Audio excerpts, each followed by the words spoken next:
وبركاته. إن الحمد لله نحمده ونستعينه ونستغفره ونستهديه ونعوذ بالله من شرور أشهد أن لا إله إلا الله وحده لا شريك له وأن محمدا عبده ورسوله.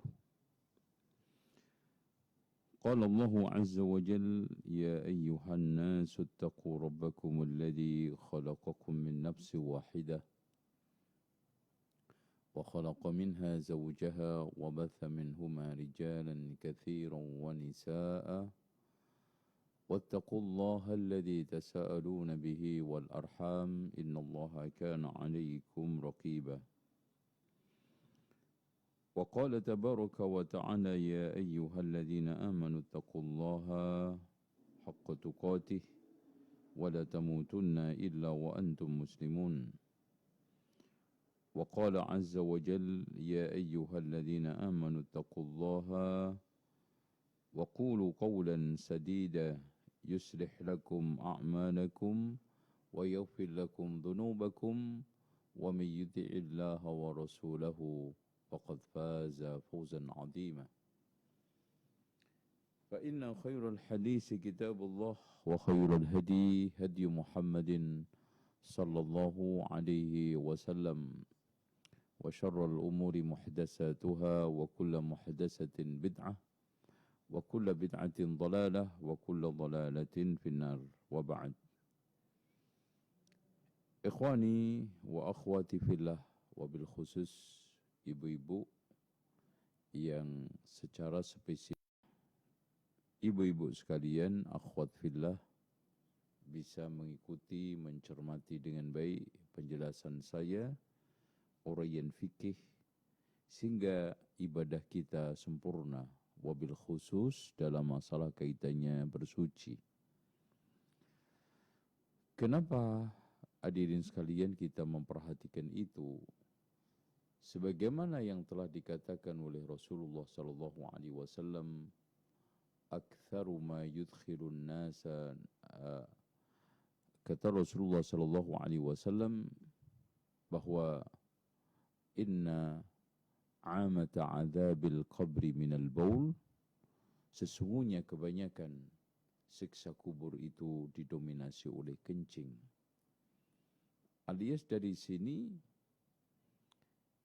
ketidakberesan seseorang di dalam bersuci, ketidaktuntasan seseorang di dalam istinja, menghilangkan najis baik buang air besar dan kecil, itu bisa berdampak pada siksa kubur. Makanya saking pentingnya hal itu, Aisyah pernah memesan kepada wanita-wanita pada saat itu, murna azwajakunna, perintahkan suami-suamimu ayyaghsilu, untuk membasuh. Perbedaan antara istinja dengan istijmar. Istinja itu berasal dari kalimat an-naju, Masya Allah, yang diambil dari satu kalimat an-najah, yaitu selamat, bersih. Ya, an-najah, ya, najayanju, selamat. Sama dengan pengambilan kalimat an-najiyah, firqatun najiyah, najwu. Jadi istinja, istif'al, istinja, istif'al. Ini memberikan suatu perlakuan bahwa orang ketika melakukan istinja itu memang tujuannya untuk keselamatan akhirat, kesehatan dirinya, kebersihan dia di dalam menghadap Allah Subhanahu wa ta'ala. Dan kebanyakan istinja itu dengan air. Makanya kalau istinja itu dengan air, kalau istijmar itu dari kalimat jamr. Jamr itu batu. Makanya ada istilah lempar jumroh. karena melempar batu ke tempat pelemparan tersebut. Dengan demikian perbedaannya jelas. Akhirnya dijustifikasi oleh Rasulullah kebiasaan ketika membersihkan buang hajat itu dengan batu,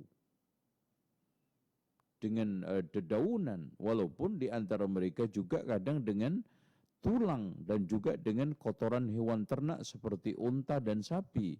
Akhirnya itu disisihkan oleh Rasulullah, dilarang karena innahuma ta'amu ikhwanikum minal jin. Ya, keduanya itu makanan pokok jin, ya, sementara kotoran hewan itu adalah untuk makanan hewan ternak mereka. Makanya di dalam hadis Rasulullah SAW, kullu adbin dzukira smullahi ta'ala yajidu ikhwanukum ma awfara lahma.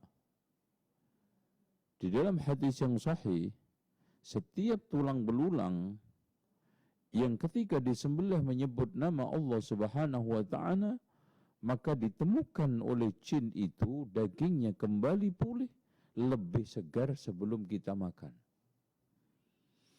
Lebih segar ketika kita ini sedang sembelih. Allahu Akbar, ini merupakan suatu karamah, keajaiban dan juga kemuliaan yang Allah berikan kepada malaikat di dalam soal masalah makanan. Wal istinja'u wajibun, oleh karena itu wal istinja'u wajibun, oleh karena itu istinja itu adalah wajib, ya. Istinja itu hukumnya adalah wajib. Kenapa dikatakan oleh para ulama wajib? Karena ada kaitannya sahnya ibadah kita, ya.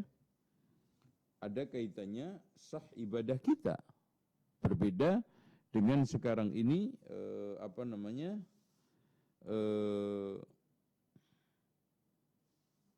di luar hal-hal yang kaitannya dengan istinja. Oleh karena itu, ketika orang itu sedang dalam keadaan tidak sholat, istinja itu hukumnya mubah saja. Alias cebok enggak cebok itu kaitannya dengan kebersihan.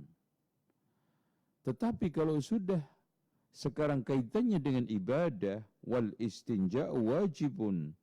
Istinja itu wajib likulli ma yakhruju minas sabilain, setiap apa saja yang keluar dari dua jalan, yaitu kubul sama dubur. Ya, kemaluan sama jalan belakang. Illa riha, kecuali rih, yaitu kentut. Karena kentut itu sifatnya adalah hadas bukan najis, maka kewajiban kita hanya bersuci dengan wudu kalau kecil, mandi kalau besar, kan gitu. Wa mata lam yata'addal khariju ajza'a. Tapi kalau sekarang ini kondisinya belepotan atau mungkin kotoran najisnya itu berantakan, maka tidak cukup dengan istijmar, karena bakal tidak tuntas. Makanya di sini betul kata Imam Ibnul Jauzi, wa mata lam yata'addal khariju ajza'a fihi al-istismaru. Jadi selagi sekarang ini kotoran yang keluar berupa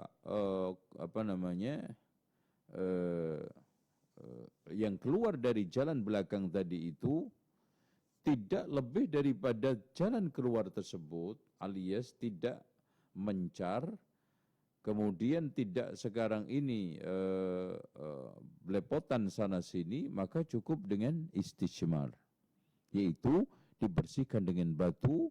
Kalau memang tidak ada batu, maka dedaunan, terutama yang kering. Kalau tidak, maka dengan tisu. Zaman sekarang ini lebih modern. Oleh karena itu, barang siapa yang sekarang ini menemukan di tempat-tempat hotel atau di tempat-tempat bandara tidak menemukan air kecuali tisu-tisu saja, maka itu dibolehkan untuk istijmar, untuk menghilangkan bekas-bekas kotoran buang hajat besar maupun kecil. Wasifatu ma yastajmir bihi ayyakuna jamid wala makanya orang yang beristinja dengan emas maka diharamkan karena itu sesuatu yang bernilai. Atau ada orang yang istinjanya ceboknya itu dengan duit, maka ini juga haram karena itu ada sesuatu yang bernilai. Wala muttasilan bihayawanin, tidak sesuatu yang nyambung dengan hewan, umpamanya kita bersihkan dengan badannya kambing kita umpamanya, itu enggak boleh. Wa hadza yadkhulu fihi al-hajar, ini masuk di dalam kategori semua itu adalah wa hadza yadkhulu fihi al-hajaru, bebatuan, wal khashabu kayu-kayu, wal khazaf wat turab wa ma asbaha dzalika, ya. Jadi al-khazaf itu al-kharq, ya. Sesuatu pecahan-pecahan atau gombal atau bekas-bekas sesuatu yang dibuang dari pakaian yang memungkinkan untuk kita gunakan istinja itu. Wa yakhruju minhul ma'kulat, dikeluarkan dari situ hal-hal yang sifatnya makanan, enggak boleh. Roti kering atau mungkin makanan-makanan yang lainnya, warrauthu, dan kotoran hewan. Karena warraus warrummah ini karena biasanya kotoran-kotoran unta shimar, makanya Islam melarangnya dan memberikan alasan li'annahunna min tu'amil jin, karena itu termasuk makanan jin, sebagaimana yang telah ditegaskan oleh Rasulullah sallallahu alaihi wasallam di dalam hadis yang diambil dari Abdullah ibnu Mas'ud yang dikeluarkan oleh Imam Muslim, fala tastanju bihima, jangan kamu istinja dengan tulang sama kotoran hewan, fa innahuma ta'amu ikhwanikum minal jin, karena itu makanan saudaramu dari kalangan jin, ya. Wa yujzi'ul hajrul ladzi lahu 3 syu'abin, ini juga satu mekanisme cara istijmar dengan batu, itu dibolehkan batu yang bercabang 3, tapi jadi tidak harus 3 batu, tapi batu 1 yang memiliki cabang 3, itu kita gunakan setiap olesan 1, terus kemudian berikutnya.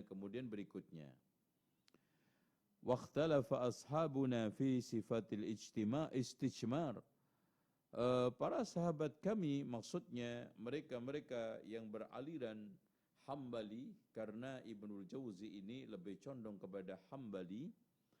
Faqala al-aktsarun ya'khuduna al-hajar al-awwal biyadihi al-yusra, ya, mengambil dari tangan ila muakhiratihi, kemudian dari arah depan sebelah kanan diseret ke belakang, kemudian juga kiri, thumma yu'iduhu ila al-mawdi'i alladhi minhu bada, kemudian dikembalikan lagi ke tempat dia memulainya.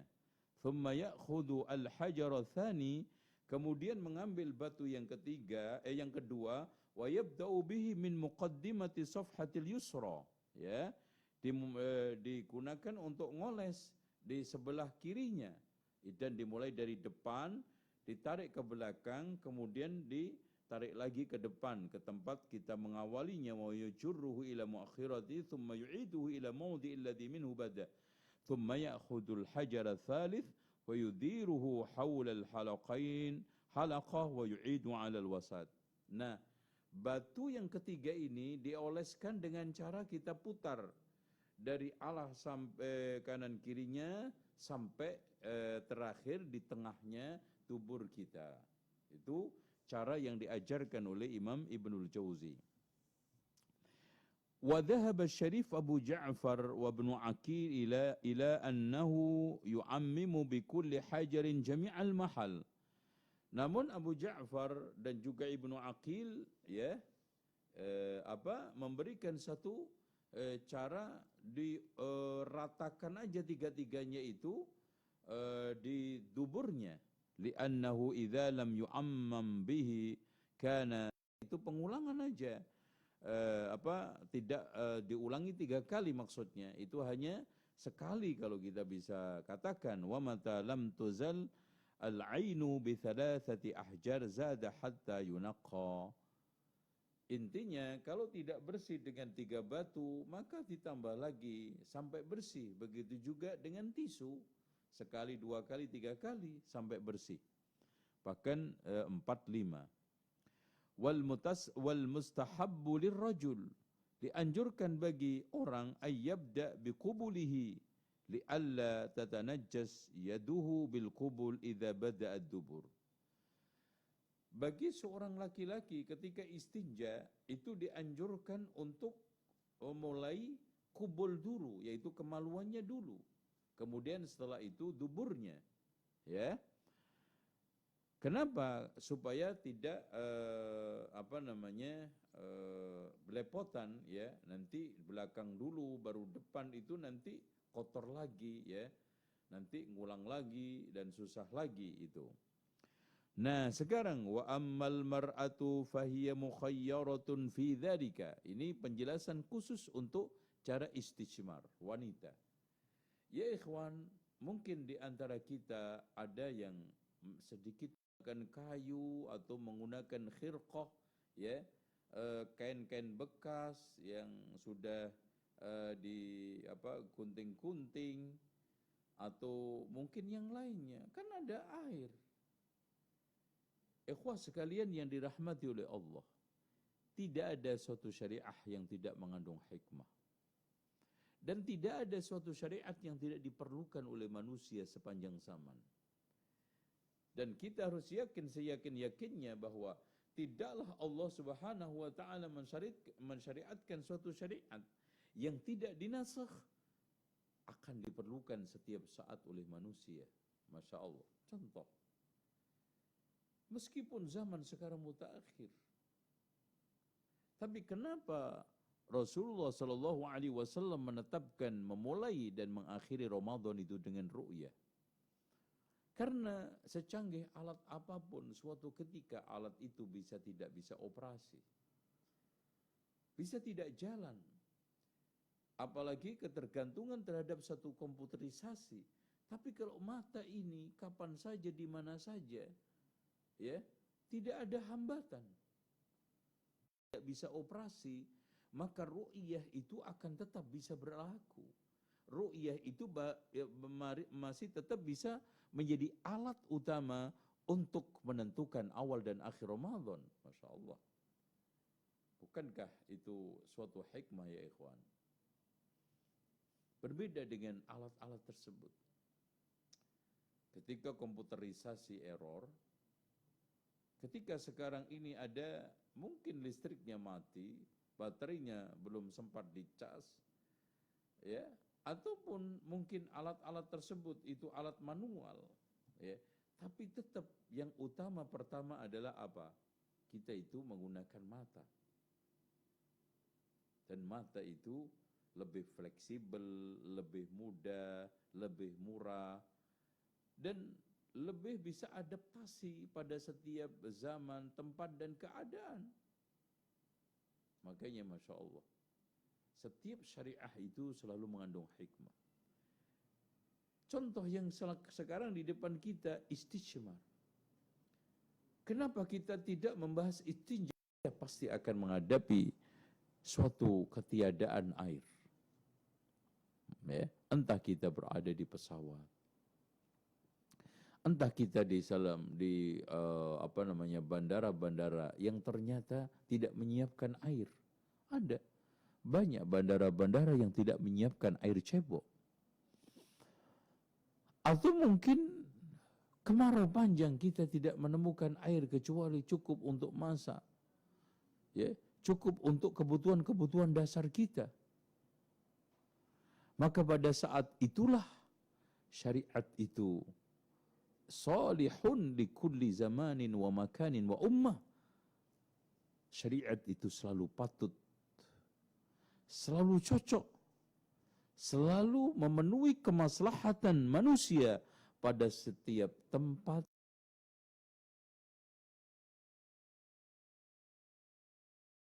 keadaan, zaman dan umat. Allahu Akbar. Makanya sekarang kita membahas kembali lagi fa'ammal namun kalau ada bagi wanita secara khusus menghimpun dua hal itu lebih baik, yaitu batu dulu, kemudian setelah itu dituntaskan dengan air biar tidak boros. Dan perlu diketahui ya ikhwan, bahwa Islam itu dasarnya adalah efisiensi. Dan seluruh syariat Islam itu kalau kita usut, selalu pelaksanaannya itu mengedepankan efektivitas dan efisiensi. Efektivitas, fleksibel, mudah, gampang, sehingga efektif.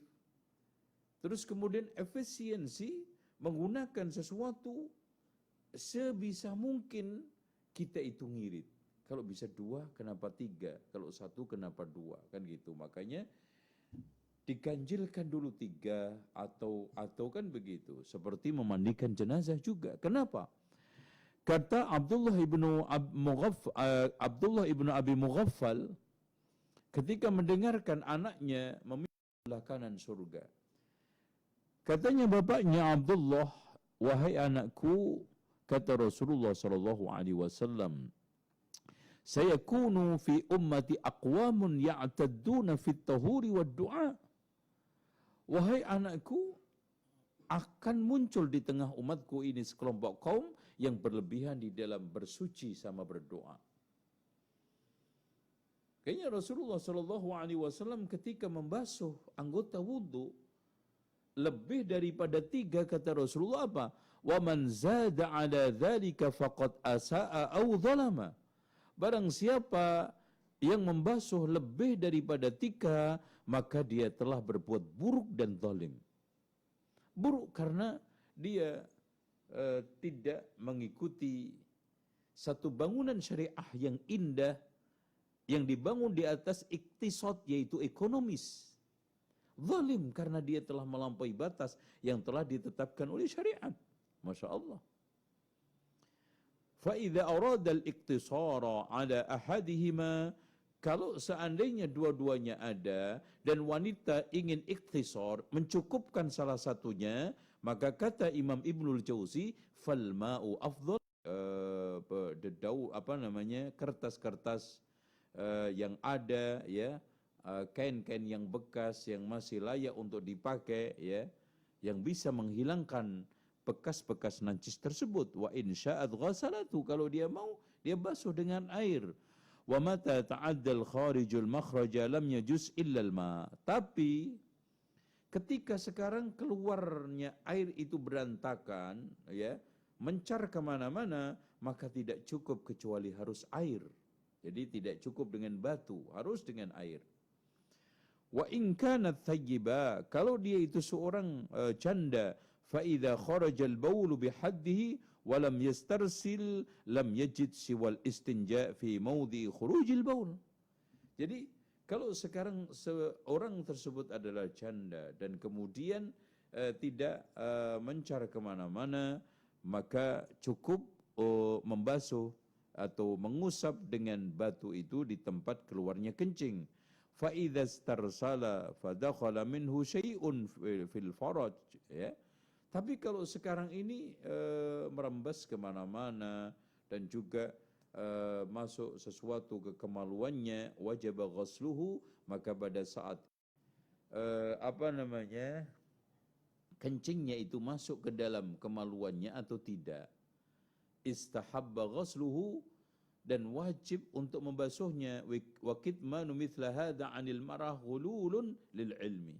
Dan Masya Allah, ini merupakan suatu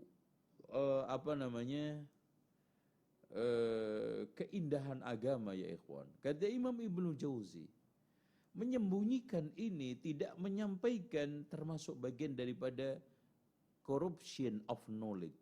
Ghululun lil ilmi. Ini istilah Prof. Naqib telah dipakai lama oleh Imam Ibnul Jauzi. Ghululun lil ilmi, satu bentuk corruption of knowledge. Penyembunyian terhadap ilmu enggak boleh. Karena Rasulullah sallallahu alaihi wasallam mengancam man katama ilman aljamallahu ta'ala bilijamin minad nar. Barang siapa yang menyembunyikan ilmu, Allah akan kendalikan dari kendali api neraka.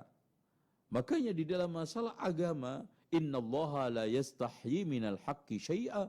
Allah itu tidak malu menyampaikan apapun asalkan itu suatu hal yang benar.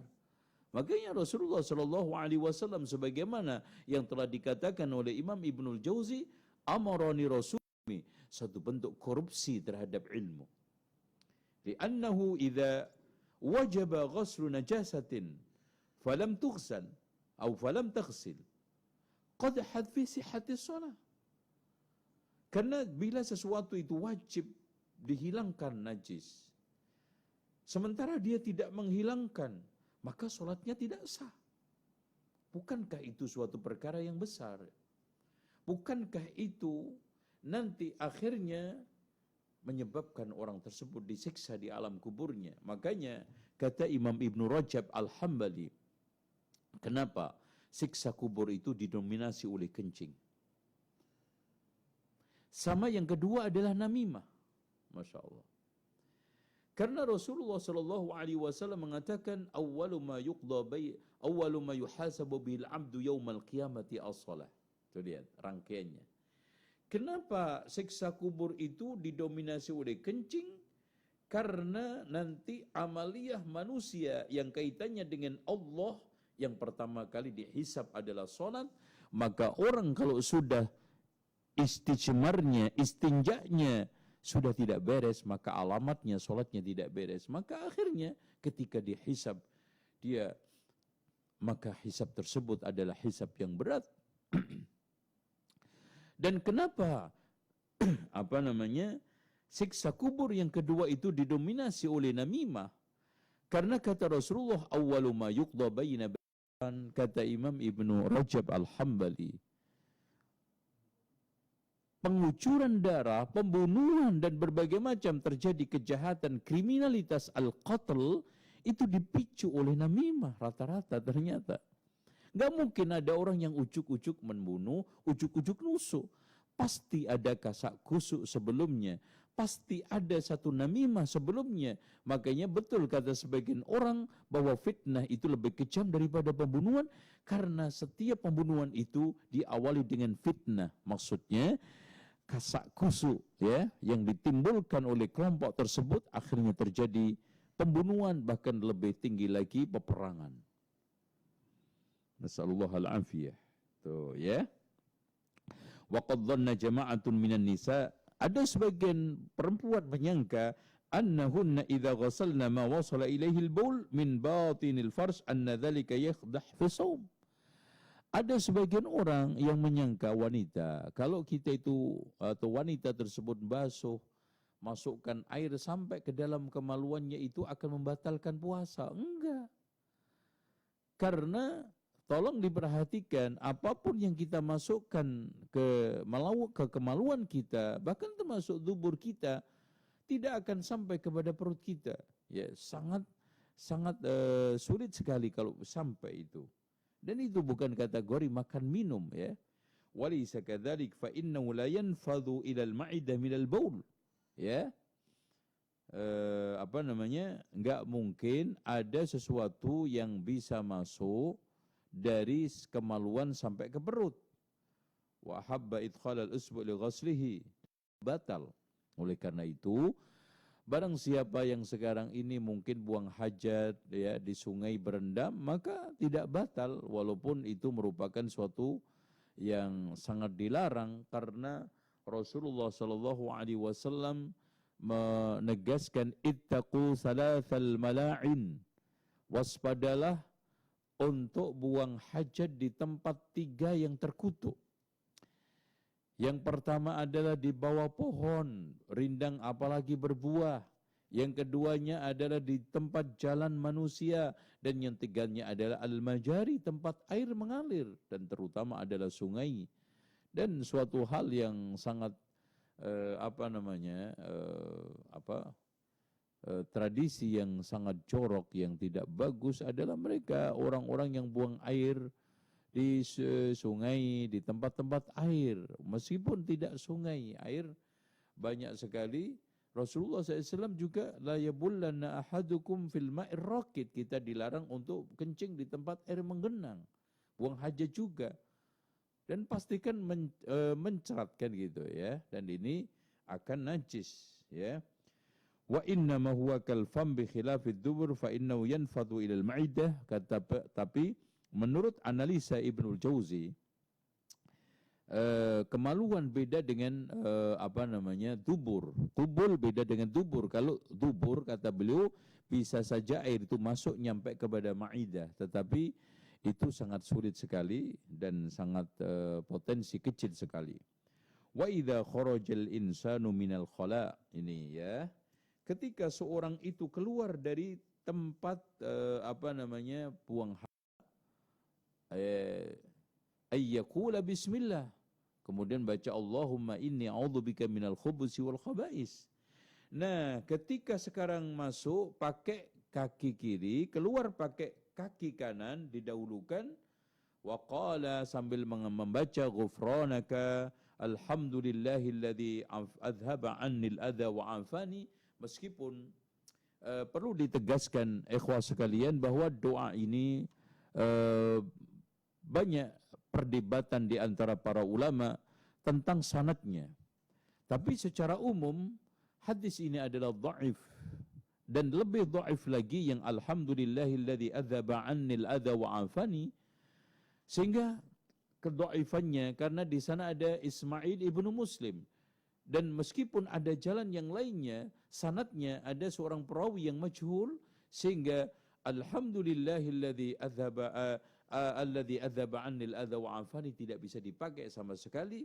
Seandainya kita itu bisa memaksakan untuk memakai, maka asahhul ahadis, seperti yang dikatakan oleh sebagian ulama, di antara sekian riwayat yang dhaif yang mendekati kesahihan itu yang lafadznya ghufranaka, itu cukup. Dengan demikian, kalau kita menggunakan doa keluar, minim-minimnya itu cukup ghufranaka. Adapun alhamdulillahilladzi adzhaba 'annil adza wa 'afani merupakan suatu hadis doa yang didasarkan atas hadis yang sanadnya dhaif, karena di dalamnya ada seorang perawi-perawi yang bermasalah, perawi-perawi yang lemah, perawi-perawi yang majhul, di antaranya adalah Isra. Dan kita akan lanjutkan pada pertemuan pembahasan ahkamun nisa ini, sudah memulai masuk tata cara wudu wanita insyaallah di pertemuan yang akan datang. Fadhal, mungkin ada tanya jawab.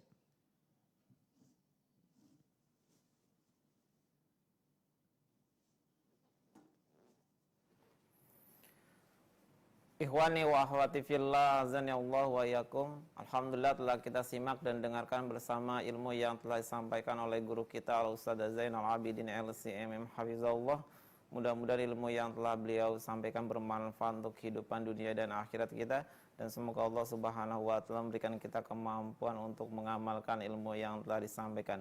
Kami ucapkan jazakallahu khairan, barakallahu fik kepada Al-Ustaz yang telah memberikan ilmunya kepada kita semua, dan kepada seluruh pemirsa yang mengikuti kajian ini dari awal sampai akhir. Kami informasikan kepada seluruh pemirsa dan pendengar, insyaallah di akhir nanti kita akan buka pertanyaan. Sebelum kita buka pertanyaan, kita ikuti jeda berikut ini.